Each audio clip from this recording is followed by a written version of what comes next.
Hello everyone, and welcome to another podcast from Intrepid English.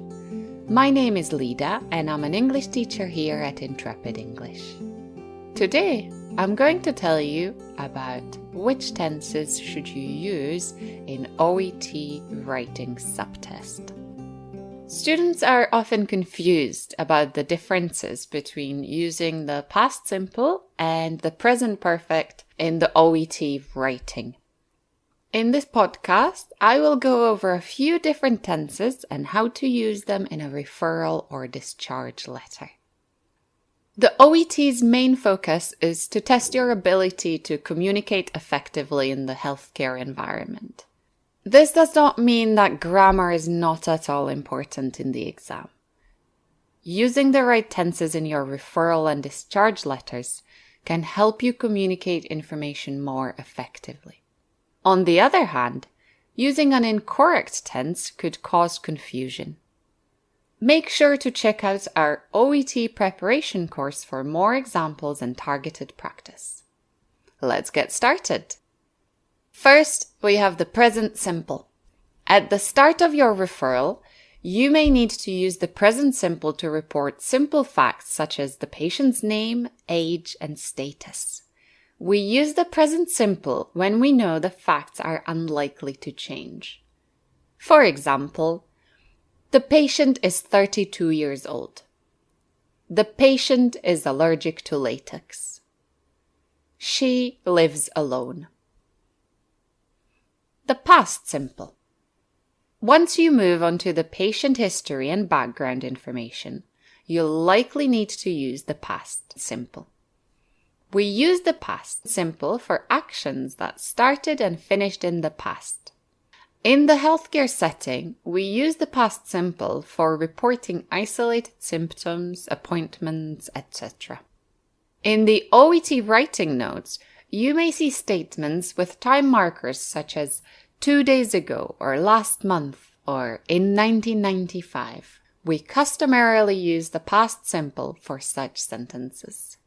For example, the patient fell in the shower and hit his head yesterday. She had gallbladder surgery in 2000. The patient underwent physical therapy 6 months ago. And finally, we've got the present perfect and the present perfect continuous.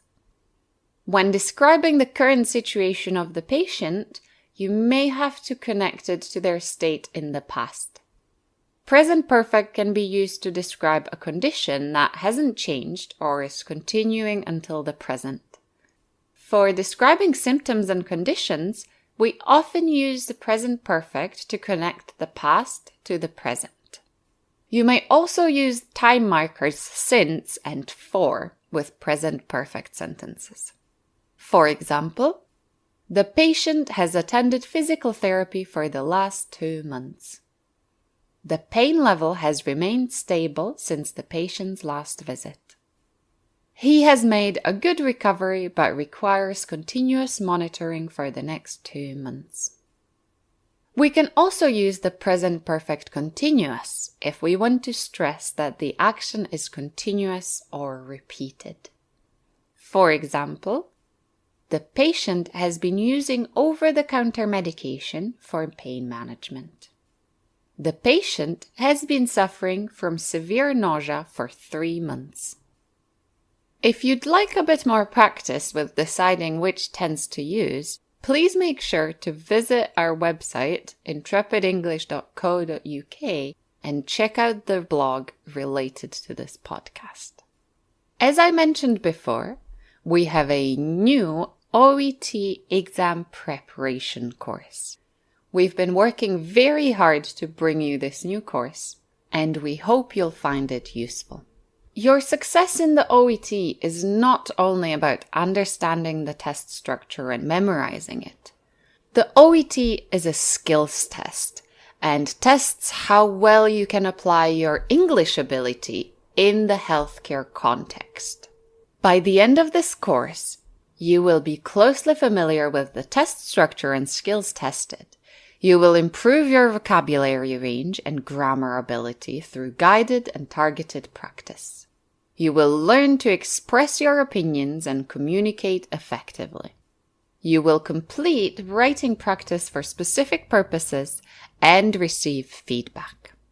Then you can put what you're learning into practice and work on your fluency and pronunciation in live lessons. We can also help you make a study plan based on your time commitments and your timeline. We know that healthcare workers usually don't have that much free time, so we try to help you figure out when you can study. This content was written and recorded by Lida. You can find out more about me at my Intrepid English teacher profile page. If you have any questions or you would like to request a topic for a future podcast, you can post it on any of our social media pages or email Lorraine at intrepidenglish.co.uk. Thank you for listening and have a great day.